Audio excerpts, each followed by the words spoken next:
Oaks, a house in the country which I rented for the summer. As an author, I write tales of mystery and murder.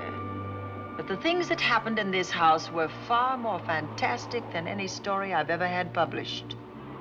I brought a staff of servants from my city apartment, and my maid Lizzie Allen, who had been with me nearly 20 years. Lizzie? Yes, Miss Cornelia. Is the car ready? It's at the door. Look, Miss Cornelia, them servants you brought from the apartment are talking about walking out on us. Really? Well, I know they don't like it here, but I didn't think it was that bad. Well, they've been hearing things about the killer that the police call the Bat and the murders that he committed here this past winter. Now people are saying that he's back again. Well, how can they be sure of that? Has he committed another crime? No, not yet, but that ain't saying that he won't. Here's something else. You've heard about the bats they have here. Animal bats, the kind that fly. Yes, yes. Look what it says in this magazine. This is a report from the State Health Department, and it says some of them bats is rabid. Well... And that ain't all. Now there's a rumor going around that it was the bat himself, the killer, I mean, that released the rabid bats in this neighborhood. Oh, that's ridiculous. Well, the housekeeper, the cook, the butler, and the upstairs maid don't think so. Well, I can't help what they think. If hysterical nonsense like that can scare them out of their good jobs, it's their loss, not mine. Come on, Lizzie, I've got to get to the bank.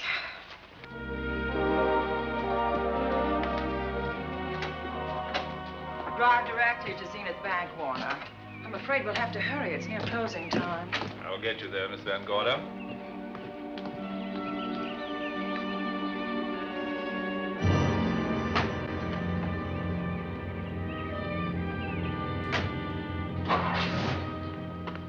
Thanks again. Miss Van Gorder. How do you do, Mr. Barry? How are you? I'm very well, thank you. You remember Lizzie Allen? Of course. Hello, Miss Allen. How do you do? So you're spending the summer with us again? Yes, yes. I've leased the Oaks, the home of your bank president, John Fleming. I heard you had. I was surprised. Why? Is there something the matter with it? No.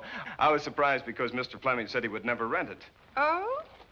Well, I rented it from his nephew, Mark Fleming, who has the real estate office here. He said his uncle would be gone the entire summer. Well, that's right. Mr. Fleming's in the North Woods now with his physician, Dr. Wells. Oh, pardon me. Dale, I want you to meet my wife. We were married at Christmas time. That must have been nice. Believe me, it was. Oh, here she is. Oh, dear. My wife, Miss Van Gorder, Miss Allen. How do you do, Mrs. How do you do? Cornelia Van Gorder. Yes. Oh, well, I've read every murder mystery you've ever written. I just adored that weird one, The Private Morgue of Dr. X, even though it gave me the shivers. Only the shivers? Scared hell out of me. Oh. Well, I really mean that Miss Corney killed them off in that one. When you refer to my books, please don't call me Miss Corney. Pardon me, Mr. Bailey. Mr. Hines is here to see you. Oh, yes. Excuse me, please. Don't be strangers now. No, no, I we should won't. say not. Oh, so you're a bride. Well, not quite. Not since Christmas. You know, I'm sure I've seen you. Well, I used to be my husband's secretary here in the bank. Of course I remember. May I welcome our most distinguished visitor back to Zenith?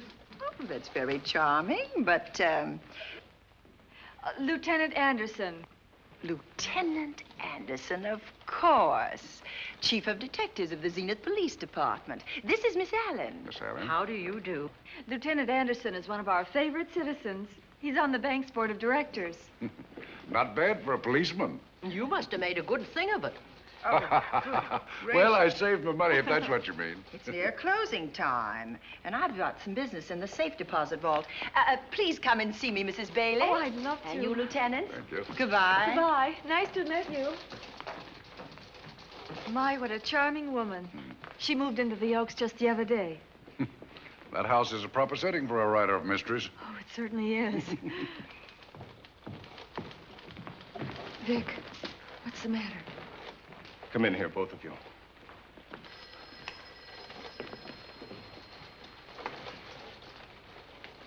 Andy, we're in trouble.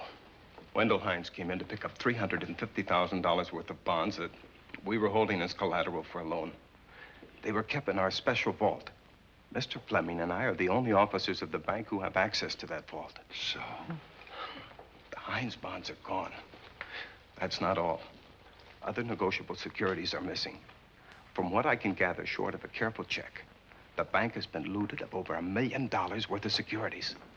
You'll have to notify Fleming. I wish I could talk to him. Unfortunately, he and Dr. Wells are deep in the woods. They can't be reached by phone.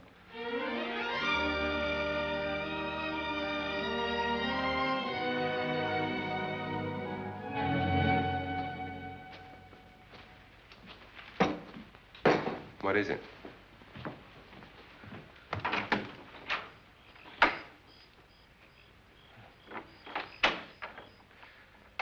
I thought I heard someone on the path coming from the lake. Had an idea it might be that guide of ours. Oh, Sam won't show up until morning. It's a 20-mile canoe trip from here to civilization.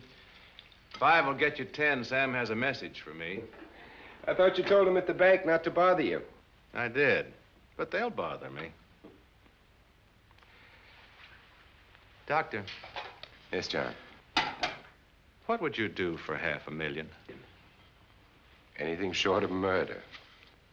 Why not murder? Too messy. Too great a risk? For $500,000? Yes. I pinched $1 million from the bank. Well, I'm not kidding. I embezzled it. Not that I think you wouldn't do it if you thought you could get away with it.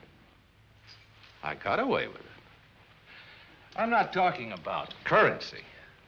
I took negotiable securities that could be converted into cash. I have the cash in 10s, 20s, and 100s. Well, I'm your doctor, not your lawyer. Why tell me this? You'll find out why. Who's going to take the blame for the robbery? Bailey, the cashier. They'll never suspect me. I like Bailey. Well, so do I. I love the guy. I gave him his first chance. He has a lovely little wife. Charming girl. Was the best man. Where's the $1 million? In my family's tomb in Zenith. In the crypt with my father's casket. I don't buy that, John. No? No. You forget that I had you in charge when you were a very sick man. When you raved in delirium. And I heard you talk about a hidden room. Now, where else could you put a hidden room except in that mansion you built? That white elephant you call the Oaks. Look, everyone knows I have a bad heart. Now, who would doubt it if you wired the bank directors that my heart had failed? That I had fallen from a great height here in the woods. And that I was badly smashed up. You could ship the body back for burial and instruct them not to open the casket due to the condition of its contents. Well, you realize, of course, that we'd have to have a body to put in that casket, which means that we'd have to deal with an undertaker at this end. Of course. Well, where do we get a body? Couldn't we provide one of our own? How about Sam? Sam, our guide? Sam weighs about as much as I do. He's practically a hermit. He wouldn't be missed for a long time. The local undertaker would know him. Not if we made him look as if he'd been in a serious accident. But if Bailey's going to take the blame, why'd he have to do this? A jury might acquit him. In that case, I'd be a logical suspect. I could disappear, of course, but it's safer if they think I'm dead.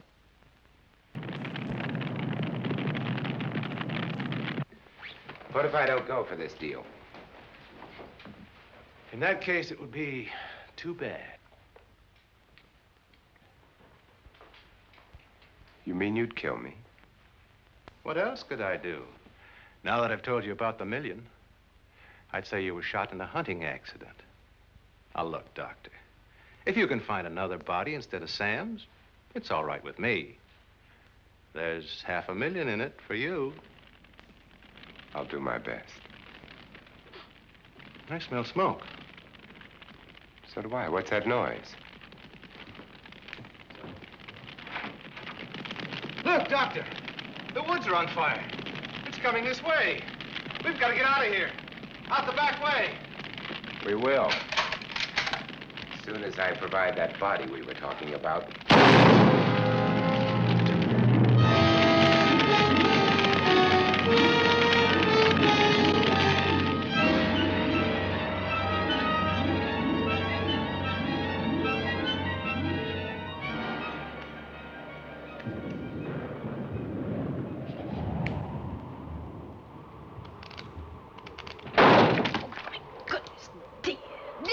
Is that you? Yes, Miss Cornelia. There's a storm coming up, and it's gonna be a snorter.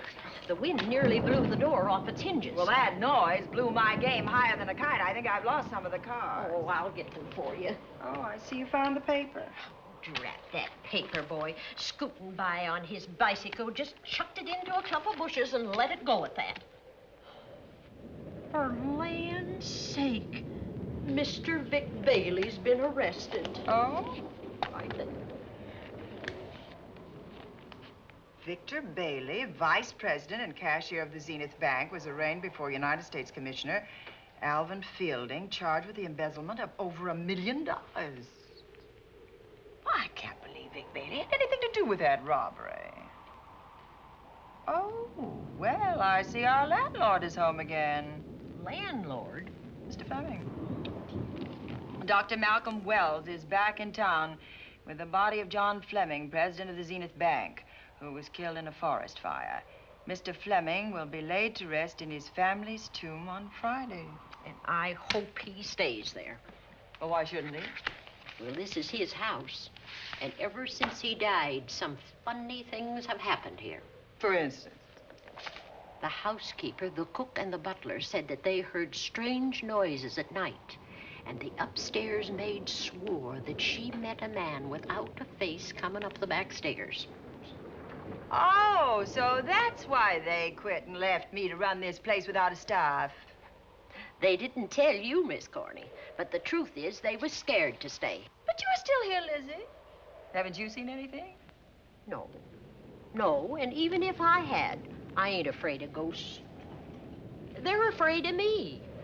Honest, Miss Corney, a spiritualist told me once that ghosts was allergic to me. But this Bat feller they keep talking about in the paper, I guess he'd be different. No, I don't think you would have the same effect on him. Oh, dear.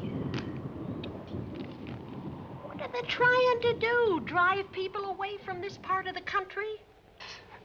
Why, what does it say about the Bat? His specialty seems to be killing women. My goodness, 2 of them in one night. All his victims died the same way, like their throats had been ripped open with steel claws. That's a charming little caper. I'll have to try it sometime. In a book.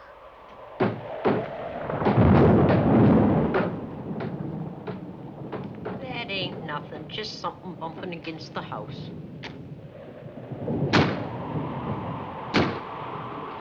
That's just the wind banging a door. Pay no attention to it.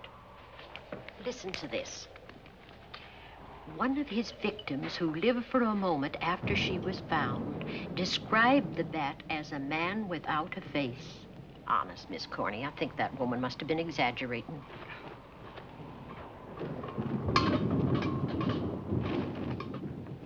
That's just that heavy tapestry at the top of the stairs. I know. I've heard it before on a windy night. That sounds as if there was someone on the stairs. I know there isn't. At least there shouldn't be. There ain't. Them's just the noises you hear in any old house on a windy night. It says here that the Bat never leaves no fingerprints. That's understandable. Having no face, he probably has no fingers either. Lizzie!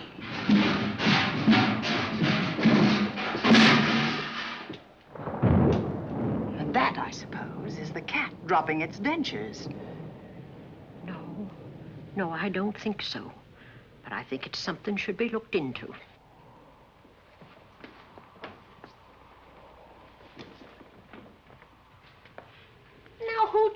him down here. The wind, I hope. There must be a window open up there. No, Lizzie. Let him lay. Let him sleep it off. I hope the power lines don't go down, put the lights out. Now, we'll check the windows in the living room and draw the curtains, and then we'll go to bed. Yes, ma'am.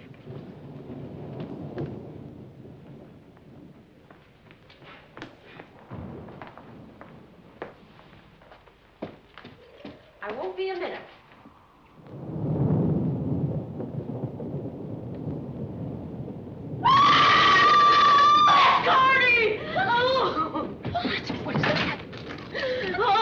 I went to get the paper. I turned the latch off. I forgot to turn it on again. He's out there. He was coming in. He might have got you. Oh, but he didn't, and he's still out there, thanks to you. Now, you hurry now, and we'll call the police. No, I won't leave you, Miss Coney. Are you okay? Yes, ma'am, I'm okay. Okay.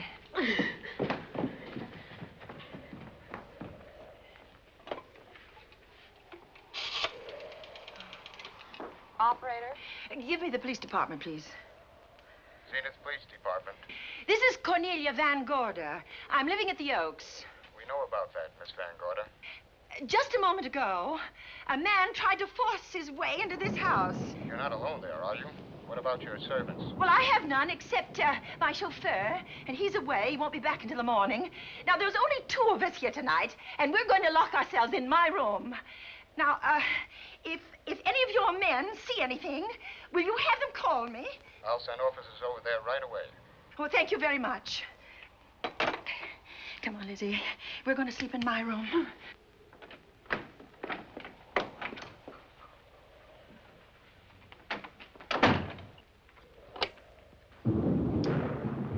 Well, nothing can get at us in this room now, I think. This door seems good and solid. Like the door to a tomb.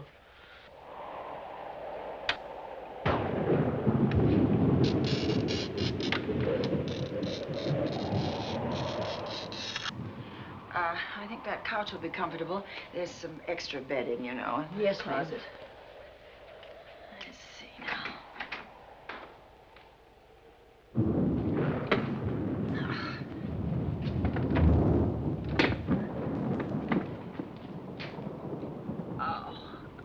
Huh? No bolt. Well, that's not so good.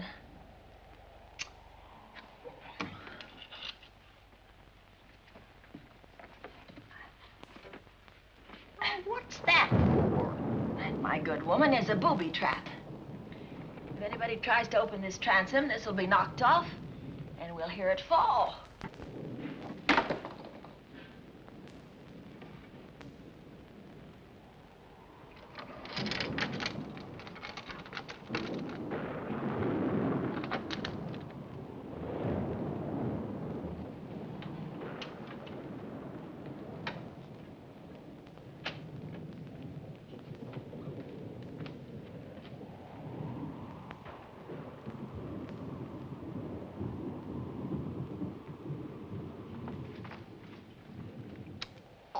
Fiddlesticks. I forgot my night things, my robe, my gown, and my slippers. I'll go get 'em now. Now, wait a minute, Lizzie. I'll go with you. Now, don't you bother, Miss Cornelia. My room's just down the hall. Lizzie, I told you to wait. It's all right. I'll only be a second. Get in here. Get in here.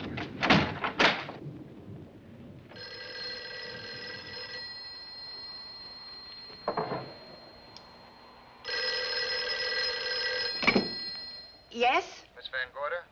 Yes? Zenith Police Department.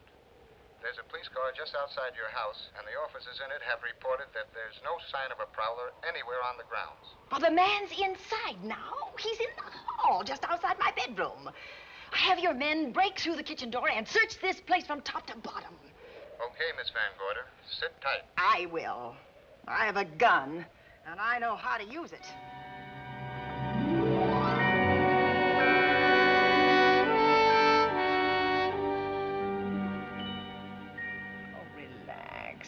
relax, Lizzie. The police did a good job. They couldn't find anybody in here. But we both saw him, Miss Cornelia. All right, so he got away.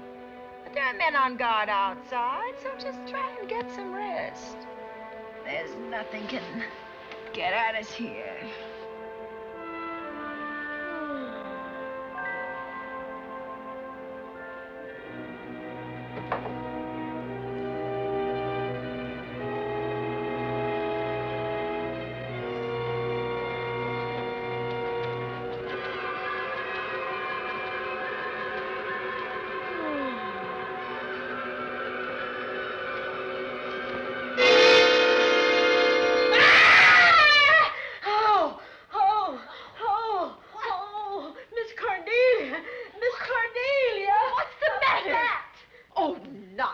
You've had a nightmare. Maybe I did. But there was a bat in it, and it bit me. What? It flew in that closet. Oh, good gracious, Lizzie, you're right. Oh.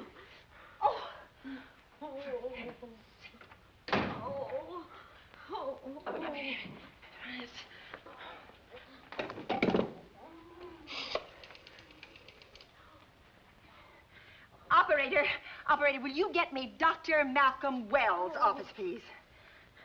No, I don't know his number, and I have no phone book up here, but this is an emergency. Will you connect me with his office, please? Oh, dear, I'm going to get the rabies. Hello? Hello? Dr. Wells' office? This is a call service. Dr. Wells is out at the moment, but if you'll give me your name and number, I'll try to locate him. Well, this is Miss Van Gorder of the Oaks. My maid has just been bitten by a bat that may be rabid, and she must have treatment as soon as possible. And I was told that Dr. Wells was the nearest physician. I'll try to find him for you, and if I can't, I'll send you another doctor. Oh, well, thank you very much. Oh, he's out on a case. Oh. Oh, I hope it's not a delivery. A baby, I mean. They can be terribly complicated. It never bothered me none. Oh, Lizzie, you never had a baby. Of course I didn't. That's why they never bothered me. Oh, does it hurt, huh? A little.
Dr. Wells? Are you there, Dr. Wells? Are you there, Dr. Wells? This is the operator. Your call service is on the wire. It's an emergency. This is Dr. Wells. This is your call service, Doctor. Oh, hello. I was just doing an experiment. I left the receiver off. That's what I thought, but I kept trying. Miss Van Gorder at the Oaks called and said that her maid had been bitten by a bat, and she's afraid it might be rabid. What? Oh, all right. Tell her I'll be right over there.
Who's there? Dr. Wells. Come in. Good evening. Oh, I'm so glad they found you, Doctor. Well, I reached my office shortly after you called. How is your maid? Is she in any pain? No, she doesn't seem to be. Did the bat get away?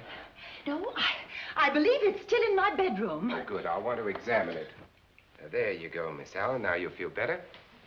Doctor, have I got the rabies? Well, I can tell you better after I've examined the bat's brain under a microscope. That thing's got a brain? Oh, you'd be surprised. Well, where is it? I think the little darling is in that closet. Oh. You know, it's a pity you leased this house, Miss Van Gorder. Why a pity? Well, my dear lady, I don't want to alarm you, but... Oh, well, after tonight, nothing can alarm me. Yes, I understand. It must have been terrifying. So many unexplainable things have happened here. There's something about the place. Your servants must have sensed it when they walked out on you. An apprehension of disaster. Well, let's see. Aha! Yes. There he is. All right, now. Take it easy. Nobody's going to hurt you. Quiet now. Quiet.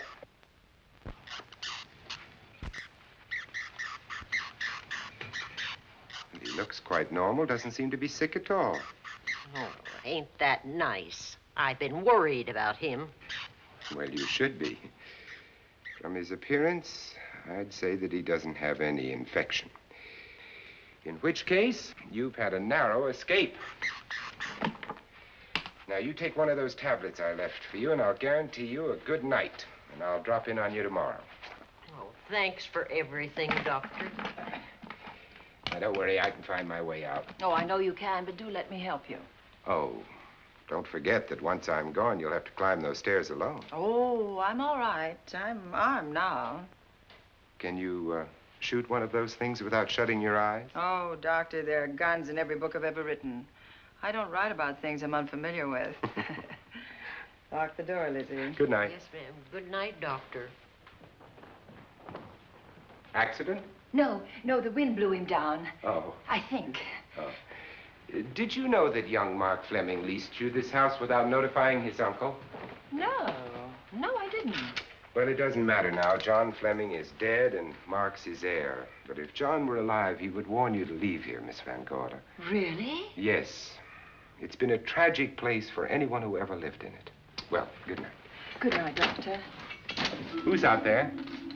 Nobody you need worry about, Doctor. Oh, it's Andy. Oh. That's right. Oh, good evening, Miss Van Gorder. Good evening, Lieutenant. Somebody sick here? My maid was bitten by a bat. Oh? A rabid bat? Well, I'll know for sure when I get to my lab. I caught the bat. It happened indoors? In my bedroom. Yes. How'd it get in? Well, there are many ways a bat could get in a house. You ought to know. I spotted this hole in the window the minute I got here. Why? That's where the two-legged bat got your door open. Miss Van Gorder told me that she phoned headquarters at Zenith. Yes, I phoned twice. The second time was after the prowler got in the house. Weren't headquarters, Andy? No, but they contacted me. An officer came and searched the house from top to bottom, but they couldn't find the bat. You better have this window fixed tomorrow. Oh, yes, I certainly shall. Yes, and I'd better be going. I'm due in surgery at 8 o'clock in the morning. Good night. Good night, Doctor. There will be a man patrolling the grounds all night, Miss Van Oh, Gorder. thank you. And nobody inside, Andy? Why should there be? Well, how do you know but what the bat is hiding somewhere in the house? I'm quite sure he isn't in the house, Doctor. Not now. Good night. Good night.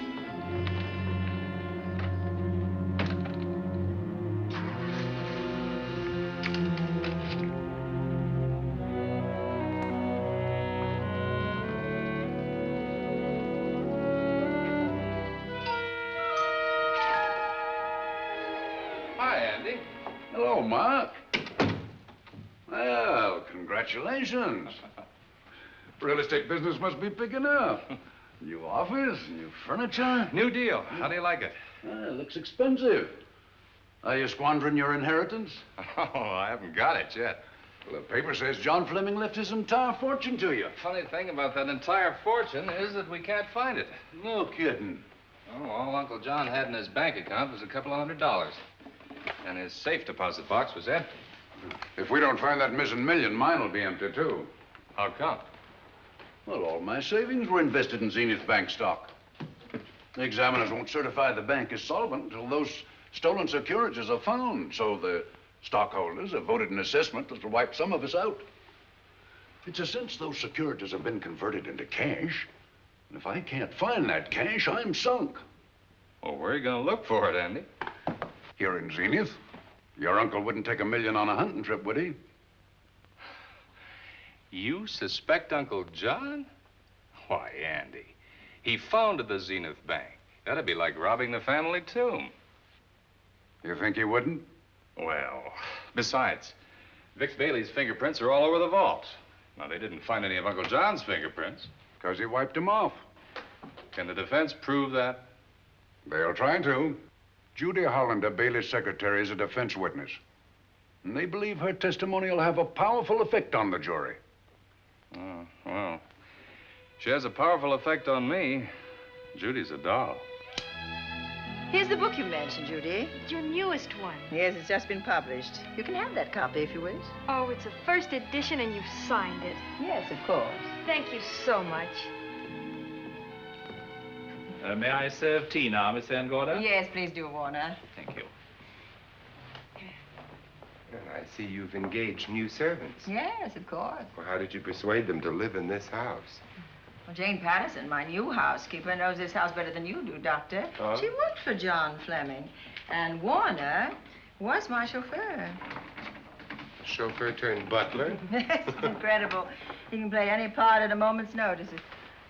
Did you get a plumber, Warner? No, we can't get a plumber for 3 days, madam. What about that leaking pipe? The basement will be flooded in 3 days. Well, the pipe is no longer leaking. You mean it's dried up of its own accord? No, not quite. I packed the elbow where the water was coming out. Packed the elbow? Oh, where did you learn how to do that? Well, into each life, a little rain must fall, and a careful man learns to keep himself dry. Now, is there anything else that you require, Miss Van Gordon? No, not at the moment, Warner. Thank you, madam. Now, there's a character. How long did you say that he worked for you as chauffeur? About 3 months. Well, I hope he doesn't have a police record. My dear Dale, it may interest you to know that the last night of his life, John Fleming told me that he loved your husband like a son. If Fleming were alive today, he would be fighting to prove Vic's innocence. Could Mr. Fleming prove his own innocence? Miss Van Gordon, can there be any doubt about it? There will be when Miss Hollander testifies at Vic's trial. Oh? You know something that we haven't heard yet, Judy? Something I saw with my own eyes. She's not permitted to say what it was. My dear girl, I wouldn't think of asking her. But let's assume for a moment that Fleming did steal the $1 million. Now, what would he do about it? Where is it? Hidden someplace where he could lay his hands on it without getting caught in the act. Now, if I was writing this, instead of living in the middle of it, I'd hide it right here in this spooky old house. Under a loose floorboard or up a chimney? If Mr. Fleming had the nerve to steal $1 million, he'd make his plans well in advance. I'd say he'd prepare a place to hide it. Possibly when this house was being built. Now, I rented this place from Mark Fleming, his nephew. I wonder if he'd have the floor plans. I'll ask him. Yes.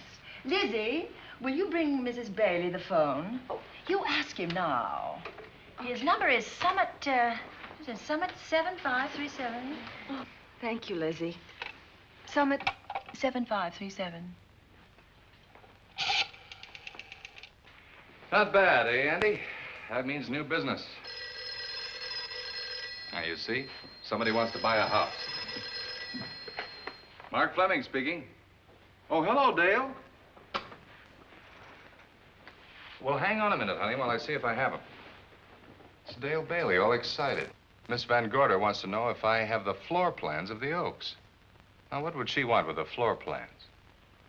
Well, she suggested to me that your uncle might have hidden the bank loot there. Are the plans here? Somewhere in the house itself. Wait a minute, there is a place where Uncle Johnny might have kept those blueprints. What place? Well, I heard him talk about it a good many years ago. I can't be sure of the exact location. Anyway, I don't think the old boy had the guts to steal $1 million. But if I find those plans, I'll let you know, Andy.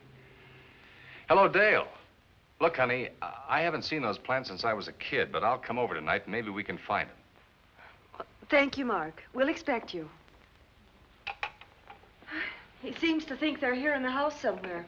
He's coming over tonight. Well, that's good. Dale and Judy are my house guests for the weekend.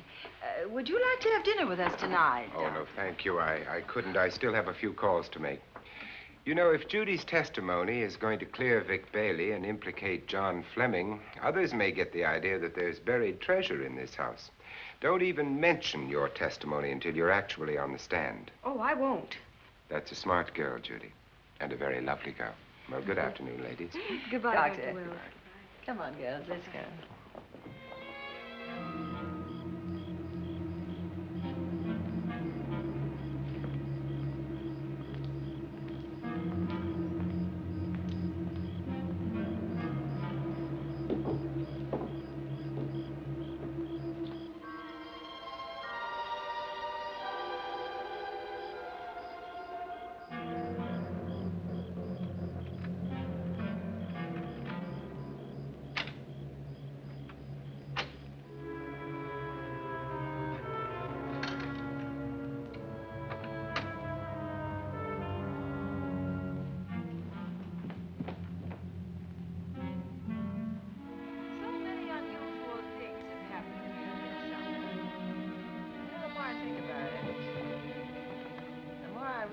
I should be putting them down on paper. Weren't you your husband's secretary, Dale? Yes, I was. Do you take shorthand? Mm-hmm. Well, my dear, if you'd like to have your mind occupied, I want you to work with me while I write the story of this fantastic criminal, the Bat.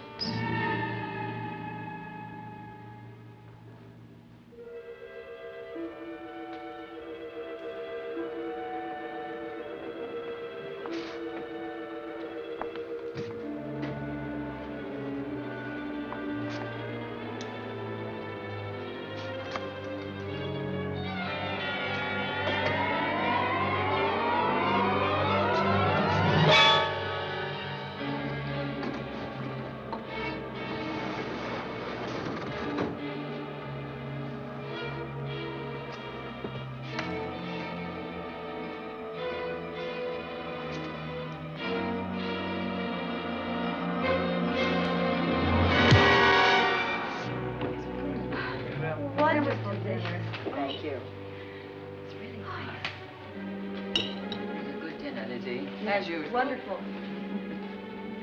Oh, what a lovely piece of silver. It's an original, isn't it? Yes, they still use them in England for buffet breakfasts. Some hot water in the bottom. Should keep us hot, your sausages and your scrambled eggs. Interesting. It's very useful. Really nice.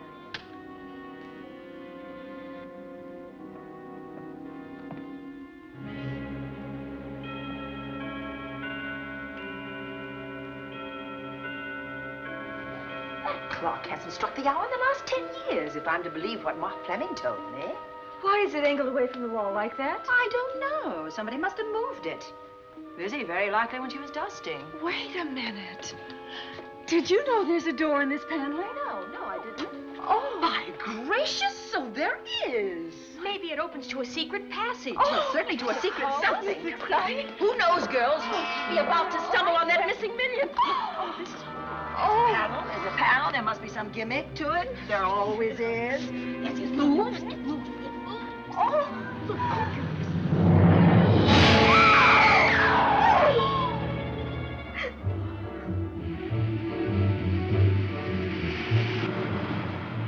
Calling car 11.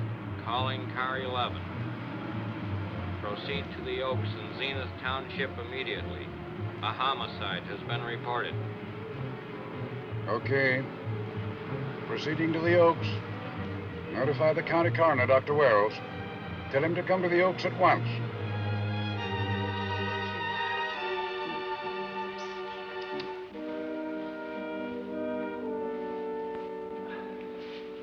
Horrible. As if his throat had been torn by some creature with fangs or claws. That's his sign. We found it on the others he killed. I'd hoped those reports that he was up to his old tricks again were pure imagination, but apparently they're based on fact.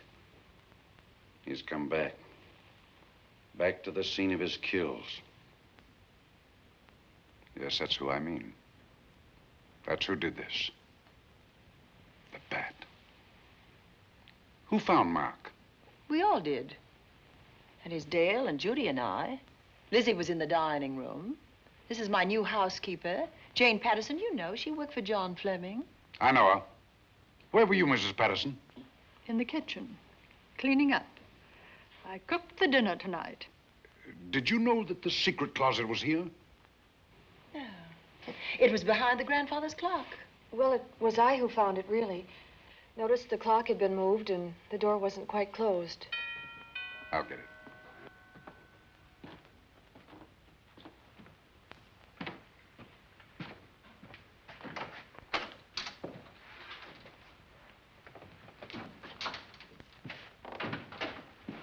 Who is it?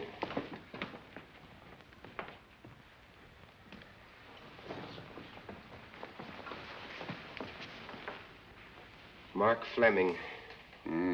As coroner, you saw the same wounds on the others. How long's he been dead? Oh, I'd say about a half an hour. You believe it was the bat? That's a bat's trademark. Perhaps he's still in the house.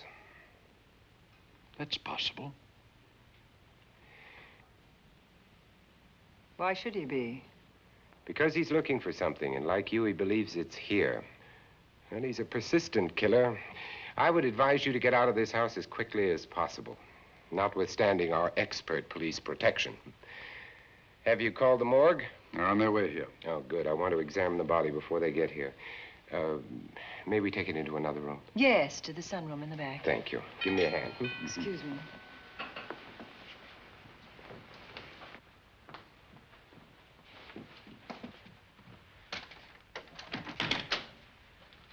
Oh, Warner, where have you been? Well, madam, has been an accident? There's been a murder. Mark Fleming, the young man from whom I leased this place, was killed here tonight. They know who did it? Well, they believe it was the bat. I'm sorry I had to use the front door, Miss Van Gorder, but I forgot my keys, and when I rang the bell at the kitchen door, there was no response. Oh, this is Warner, Lieutenant. He's my butler. He was my chauffeur. Why'd you promote him? Well, it's very difficult to find a butler. They don't like service in the country. Have you been a butler before?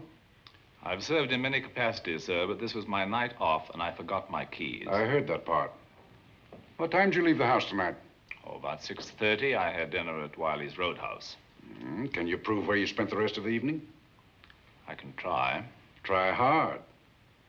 And don't leave the house. I'll get to you later. Very good, sir. I shall be in my room, Miss Van Gorder, if you need me. Yes, Warner.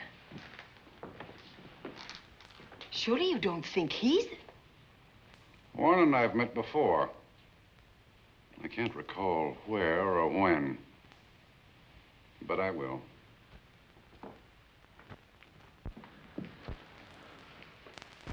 There'll be a crew here shortly from headquarters, dusting for fingerprints, taking photographs. But in the meantime, Mrs. Patterson, you aren't leaving the house tonight, are you? No, Lieutenant. Don't. I'll talk to you in the morning. Good night. Good night, sir. Good night, Miss Van Gorder. Dale, I was with Mark Fleming this afternoon when you talked to him about the floor plans of this house. I heard him tell you he was coming here tonight. Dale called him at my request. She told me he was coming. Who else heard her tell you that? Judy, Lizzie. And that nice Dr. Wells. Dr. Wells. There are a few killers who kill for the fun of it. The bat very likely is a mental case, and I'm convinced that his crimes are motivated by his mania for personal gain. There's $1 million at large, and he's going to keep on hunting for it until he lays his hands on it. Now, these young ladies are staying here tonight? Yes, they're my house guests. Well, when my crew arrives, we'll be busy for a while, so I'd suggest that we go to our rooms? That's a very good idea. Come on, girls. What about a police guard for this house tonight, Lieutenant? You've got one. I'm going to cover this place tonight from the attic to the basement. If the bat makes another call, I'll have a little surprise for him. Who is he? Have you any idea?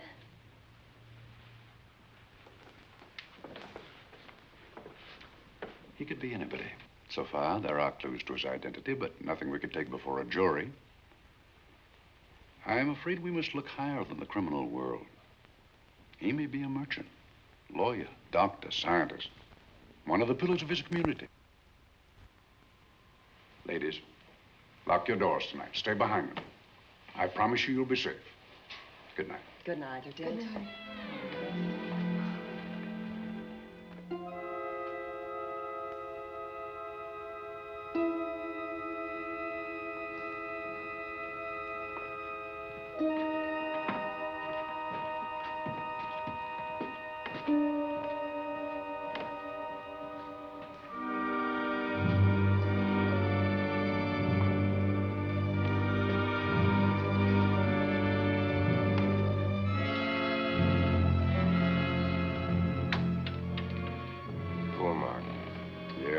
Pity. So young. Well, Doctor, do you agree it was the bat? In my report, I shall say the death was caused by the same technique used in the other killings. A paralyzing blow to the throat, followed by severe lacerations of the jugular, resulting in excessive hemorrhage. In a layman's language, he didn't know what hit him. Oh, he knew. But he didn't have time to think about it.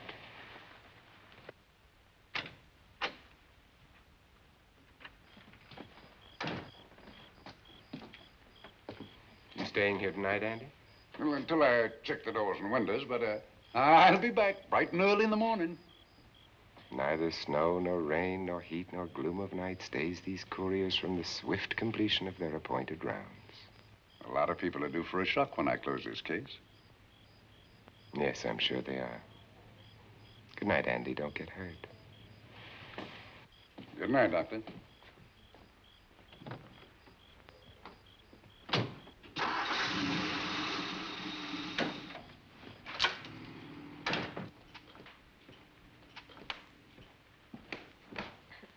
You know, I think we'd better let you get some sleep. Oh, Lizzie and I share this room for mutual protection.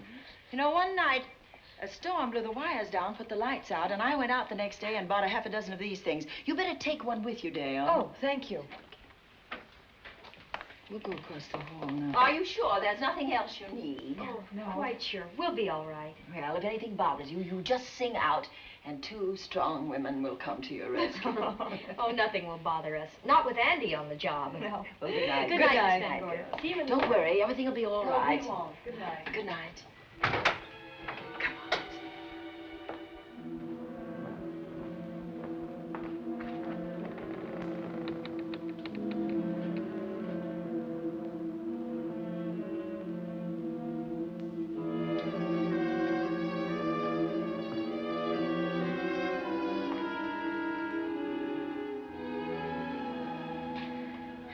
I don't think I'll sleep tonight. Me neither. All I can see is poor Mark Fleming staring at us. I thought that when people died, their eyes closed, as in sleep. Don't think about it. I'll bet you're thinking about it. No, I was thinking of my poor husband sleeping in jail tonight. Oh, Judy, I love him so much.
What's that noise?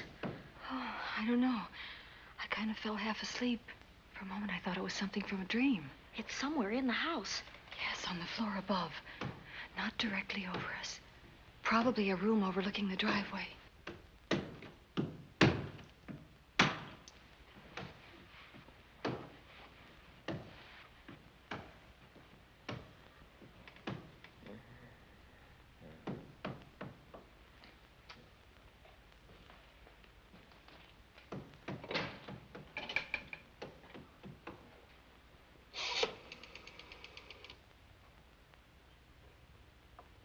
Should we call Miss Van Gorder? She'll hear it. How can she help but hear it? Oh, besides, we don't want her to think we're a couple of hysterical women. Oh, I'm about to become one. Oh, I dear. had it for one night. Dale, you're not going out in that hall. I want to know what's happening up there. But Lieutenant Anderson said if we stayed behind our locked doors, we'd be safe. Vic isn't safe locked up in that jail. Suppose that stolen money is in this house. Mark Fleming seemed to think it was. Maybe that's what somebody's looking for.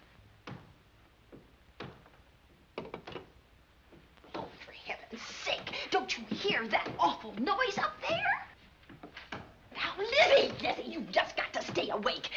The house phone and the outside phone wires have been cut, and we can't get help. Where's that policeman? Oh, I don't know. Something must have happened to him. Now, go on, get on your robe. Oh, Dale, please don't go up there. I've got to. Think what it could mean to Vic. Now, you stay here. Oh, no.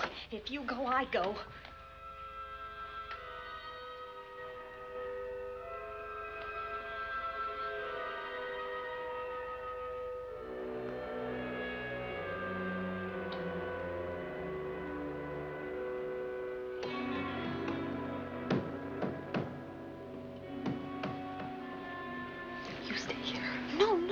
You go up there alone. You wait here. I'm going to see what it is. Oh, please let me go with you, Judy, Dale. will you warn me if anyone comes? Now, only be a moment. Now, wait.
Give her to me. I'll look after her.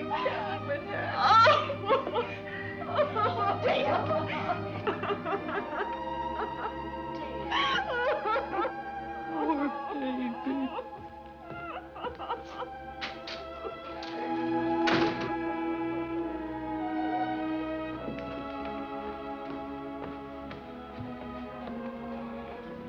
Judy.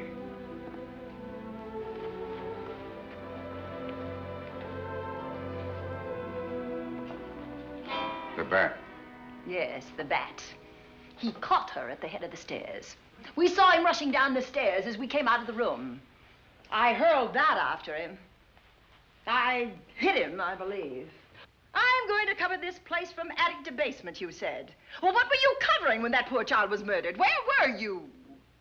I saw a man outside in the grounds. I went out there and hunted him. I heard him in among the trees, and so I followed the sound of him as far as the brook down near the back road. And then I lost him. I'd rather give my own life than have this happen to Judy. But I told you to stay in your rooms and lock your doors and stay there. What was she doing at the head of those stairs? That was my fault. They heard a strange noise. Heavy pounding in one of the rooms on the 3rd floor. We all heard it. I wanted to see what it was. Judy, well, she wouldn't let me go out by myself. I made her stay on the balcony. What about your new butler? Oh, well, he's in his room, I suppose. Oh, Mrs. Patterson. Oh, yes. Did you know what happened here? No, sir, but I heard the screams. I went to call Warner. We have rooms on the same floor, but he wasn't in his room. His bed hasn't been slept in. If Mrs. Patterson heard the screams, Warner could certainly hear them. You're quite right, sir. I heard them. Oh, you did? And where were you? Outside in the grounds. Miss Holland has been murdered. No. Oh, so you're surprised. Shocked. Well, I've seen better performances. I remember you now. Your name's not Warner. I've got a circular in my office with your picture on it. The Chicago police not so long ago were hunting for you in connection with the robbery. You're right again, sir. And they found me and they tried me and I proved my innocence and I was acquitted. That could have been a lucky break. Where were you when this child was killed? I told you before, sir. Outside. What were you doing there? I was following you. I saw you leaving the house, and it seemed that you were hunting someone. I thought you might need some help. Oh, yes, sir. I followed your flashlight down through the trees.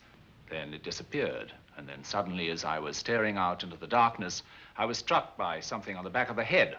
The next thing I knew, I was lying on the ground. I realized I'd been knocked out. I wish you had been knocked out. But then we'd have found you with your mask still on your face. You were hit here in this house with this poker as you were rushing down those stairs after that child was killed. Oh, no, sir. You can't pin this on me. I'm not the bat. I've never killed. I couldn't kill. I won't take the rap for this.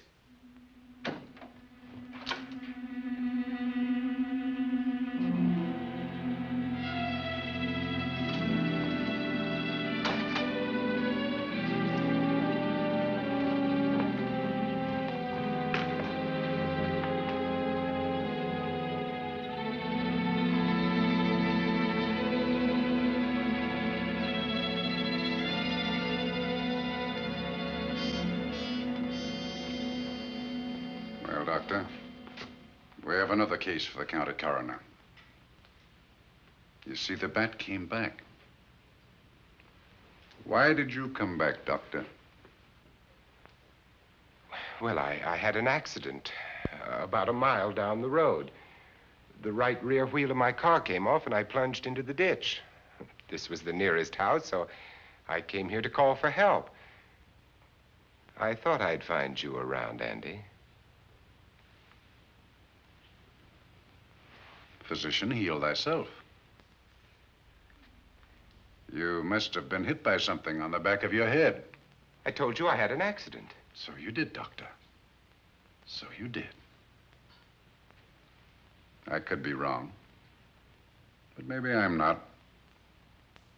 We shall see. All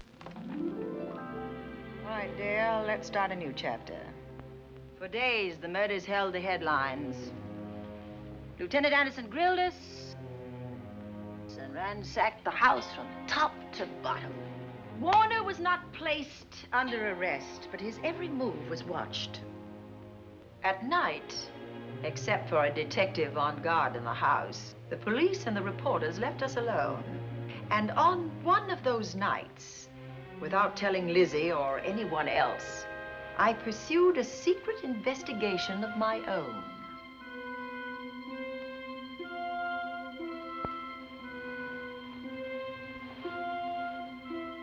It was in an empty room on the 3rd floor where we kept our trunks and other things.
Put him up, Pat.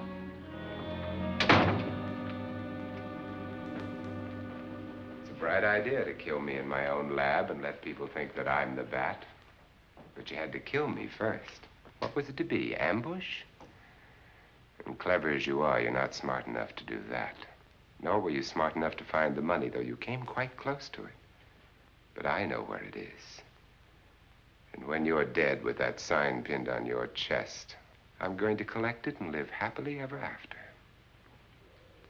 He destroyed himself. How true that will be. Well, goodbye, Bat. Here's a serum that will heal you whether you're rabid or not.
Something's wrong. Something's wrong.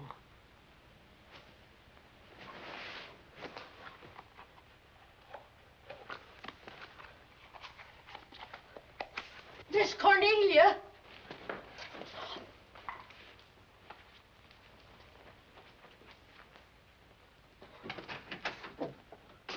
Miss Cornelia.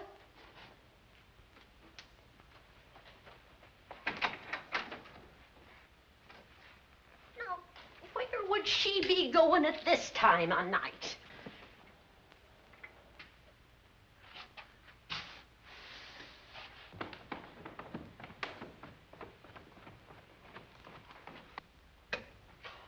Well, land's sake.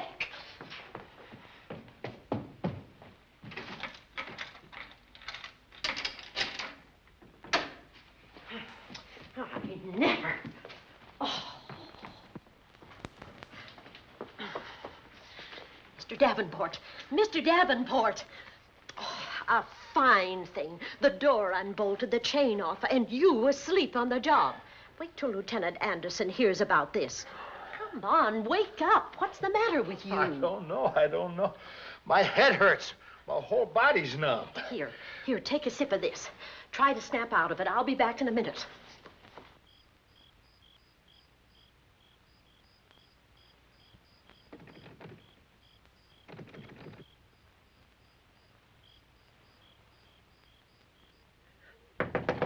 Hurry, will you? It's Lizzie. I'm terribly worried. I can't find Miss Cornelia anywhere, and something's happened to the policeman. I don't know what. Get Warner. Bring him to the drawing room. Tell him we need him.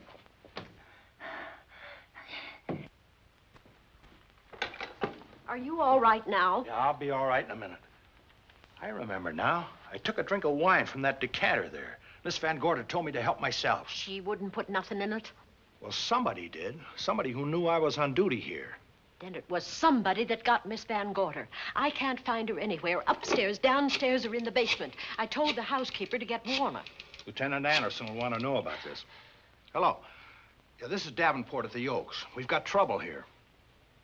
Well, for one thing, I was drugged. Yeah. But I must have been knocked out because the maid tells me Miss Van Gordon is missing. Well, you better call Anderson and let him know. He's not at home. Well, where is he? Out on a case? What case? Dr. Wells. What else did they tell you about it? Oh, hurry, will you? We've got to find Miss Cornelia. Okay. Lieutenant Anderson is out on a case. Dr. Wells was found dead in a room next to his garage, murdered. Dr. Wells? There's something queer about the killing of Wells, but headquarters won't talk about it. Lizzie, Warner isn't in his room. There's no sign of him anywhere. And I was supposed to keep an eye on that guy. Where's Miss Cornelia? That's what I want to know. Wait a minute. Didn't you say that the chain and the bolt were off of the front door? I certainly did. Well, maybe Miss Van Gordon went outside. Oh, she never would. We better look. I can't breathe. There's no air.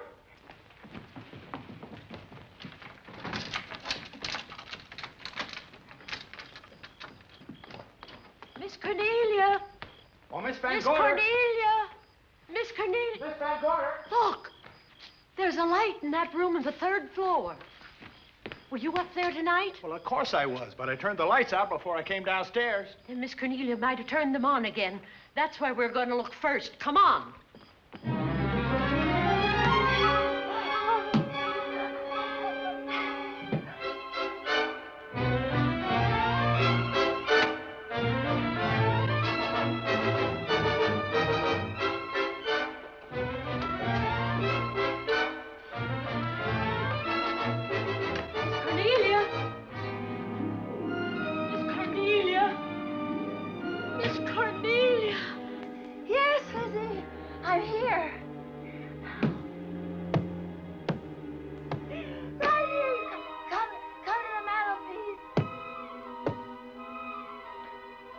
Here we are, Miss Van Gordon. What do we do now?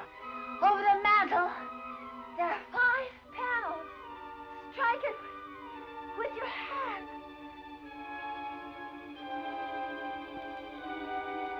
Which panel did you say, Miss Van Gordon? Oh, I can't. I just can't. Miss Van Gordon, which panel? We couldn't hear you. She said strike it. What difference does it make which panel? Strike them all. Look.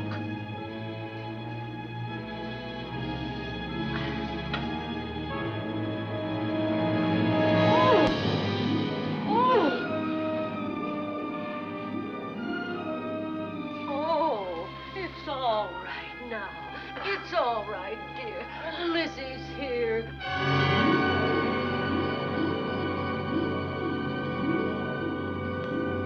Feeling better? Yes, much better. We'll take you to your room. Oh, no, you won't. I'm going to stay right here. I'm quite all right. Oh, how blessed it is to breathe without an effort. You know, no one knows how sweet the air can taste until someone shuts it off for a moment. That room is just like a box.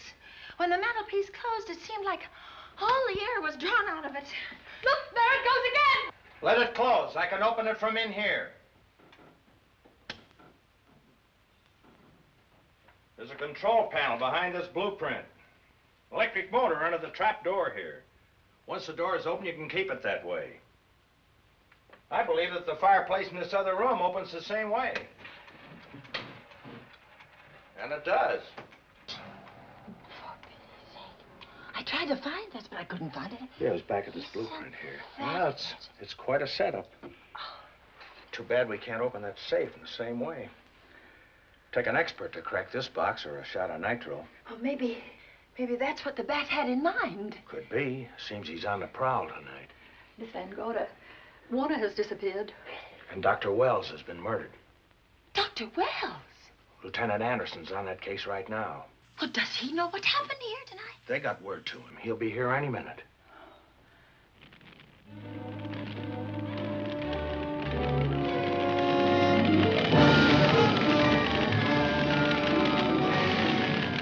What's that noise? Miss Van Gorder, the garage is on fire. Scott, look at that. Lizzie, put that light out in the other room. Now, where are you going? To report the fire. Well, you just stay right here. But Miss Van Gorder, the garage. Well, let it burn. You watch the stair. Can't you see that fire was set to get us out of the house? Out of the house? Were you talking about the... Yes, I'm talking about the bat. Now that the lights are out, he'll think his trick has worked, and we've gone. He'll be here any minute. Well, so will Lieutenant Anderson. I hope so, but the bat will be here first. And he'll kill again if we're in his way. We've got to be as clever as he is.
You'll be safer downstairs. I'll take care of you. Well, the others can go, but I'm going to stay right here. All right, but get out of sight.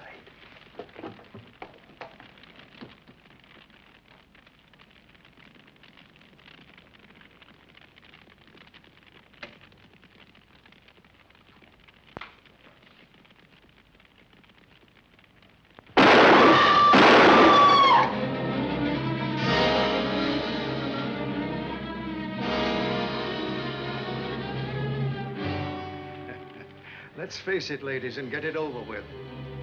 Others have seen my face before they died, but I'll have to deny you that pleasure. This would make a good scene for your book, Miss Van Gorder, but I'm afraid you'll never write it.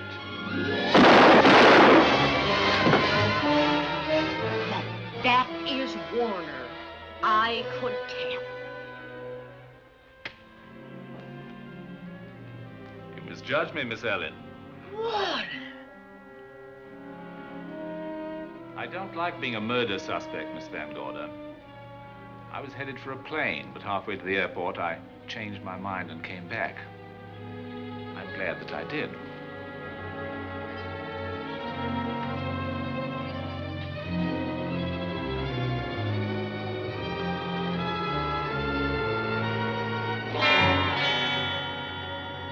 Why, it's Lieutenant Anderson.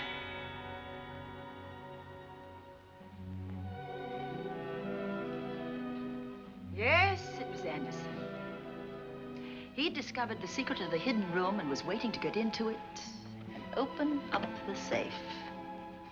We found the money in it, a little over $1 million in tens and twenties and hundreds.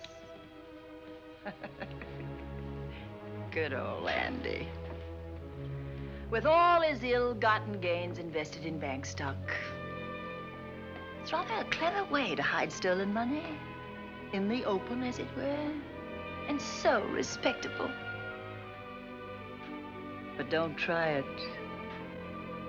No matter how clever you are, you can't hide murder.